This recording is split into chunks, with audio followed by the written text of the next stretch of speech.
He's not going to make an opening statement, so somebody fire away. Jimmie, can you talk about what the CU-CSU rivalry means to you guys, and you've been here a while, so you've had a good taste of it? This year it's starting the season off right.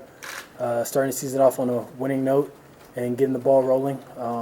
It's bragging rights for the people who live here, year-round bragging rights up until the next season, the next game. But for us seniors, it's the last first game we get, and we gotta come out with a win. Jimmie, what do you? I'm not sure if I need that.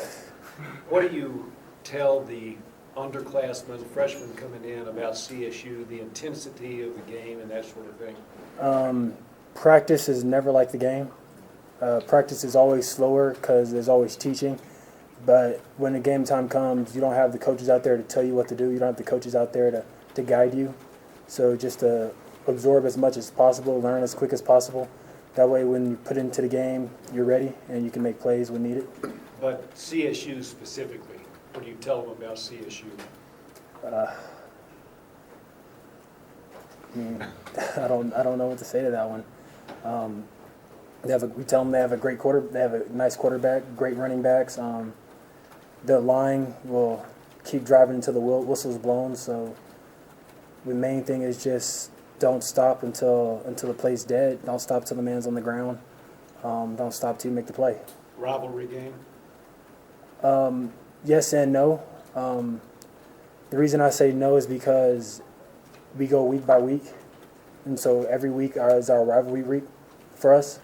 We try to give each opponent we have respect, and if you respect your opponent, then you learn about your opponent, you game plan against your opponent, and that's just what we're doing right now.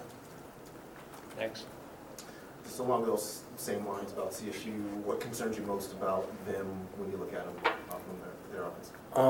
One of the key things we talked about this in meetings is stopping the run. If we're going to win, we have to stop the run. And last year we did not tackle well enough, and so that's been a real big emphasis these past few weeks. Tackling, stopping the run, setting edges, things we need to do to make them throw the ball. And then when we get them to throw the ball, that's when the D-line starts to come in and get the sacks they need, the pressures they need to cause turnovers. Jimmie, as a pass rusher, a secondary is a big tool for you if they can cover and give you guys time. Last year, that secondary made a big jump. What do you think of that group behind you this year and what they've shown so far? We got a fantastic group. We got Akella Witherspoon at corner, Isaiah at corner as well. Afalabe has done a great job at safety and nickel. Tedrick Thompson has been a beast since he's got here, so teams really have to look out for him because he makes plays even when we don't expect him to. And the fact that they do their job so well really allows us to kind of progress into the game, because when you first start off, it's never really an all green light because you're kind of filling the water.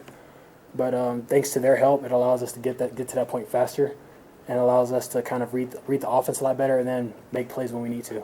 Hey, Jimmie, this time of year, every team's optimistic. What are the reasons that you're optimistic about this CU team? What have you seen over the past few weeks or months that makes you optimistic about this team?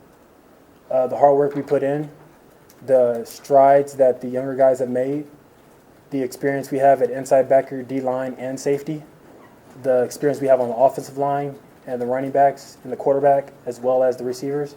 We have a lot of experience. We have a lot of energy. We have a lot of talent. And this year is our year to showcase that. And I feel like the whole team wholeheartedly believes that same thing. To follow up on that idea, it's been a steady, slow, sometimes difficult build to this year. What are your expectations and how much you're looking forward to it, and what does this first game mean to fulfilling those expectations? Our expectation is always a Pac-12 championship. That's what we've been preached. It's what we preach. It's what we full-heartedly believe. We have to believe that we can get to there, and we go game by game.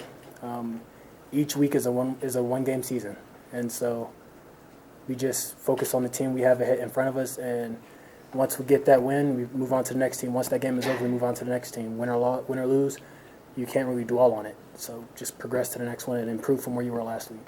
and the work that the upperclassmen have put into this program, how important is getting a payoff this year for all that work? For me, it's very important because my freshman year, one of the guys that helped teach me here, Chidera, Uzuduribe, we didn't really send him off with a win the way I wanted to. And so me being a senior, knowing that this is my last chance, it's really important to me that we get where we need to be and so that we can get those goals that we've set out since day one that we've had, since Coach Mack has been here, since the team has been here itself. And so it's very important. Jimmie, CSU hasn't actually announced the starting quarterback yet. Has that affected at all how you're preparing for them as a defense? Yes and no. You always have to be aware of what a quarterback can do. And so some quarterbacks are better runners, some quarterbacks are better passers. CSU has good quarterbacks, have all well-rounded quarterbacks. And so me as an outside linebacker defensive end, the quarterback isn't really what I'm looking at. I'm looking at the running back. I'm looking at the line. I'm looking at the receivers because those are the guys I'm responsible for. I have to go to coverage. I have to set edges. I have to stop the run. And then when the passing times come, after we do all that, then I worry about the quarterback. Then I worry about getting to his edge and putting him on the ground when I can.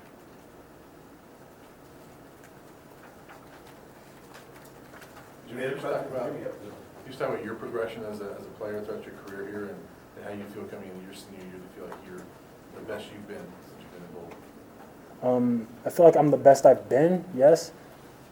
Do I feel like I'm where I need to be? No. There's always room for improvement, and one of the things Coach Mack always preaches as well is always be better than you were the day before. Either you're getting better or you're getting worse. Nothing stays the same. And I've had a couple practices where I feel like I didn't do what I was supposed to do, and I feel like I got worse that day.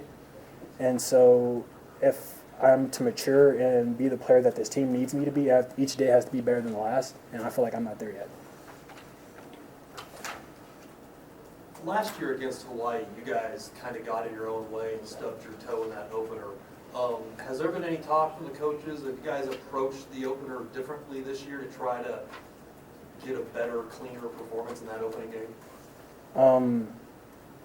To be honest, I don't really remember the Hawaii game too much because, like I said, once that game is over, you move on to the next game because there's nothing you can really do about it. And so as far as approaching this game, we're searching for perfection. No missteps, no offsides, doing your responsibilities to the as precise as you can possibly be. And if we do what we do better than they do what they do, we'll come out with a win. Any more questions for Jimmie? All right, thank you, Jimmie.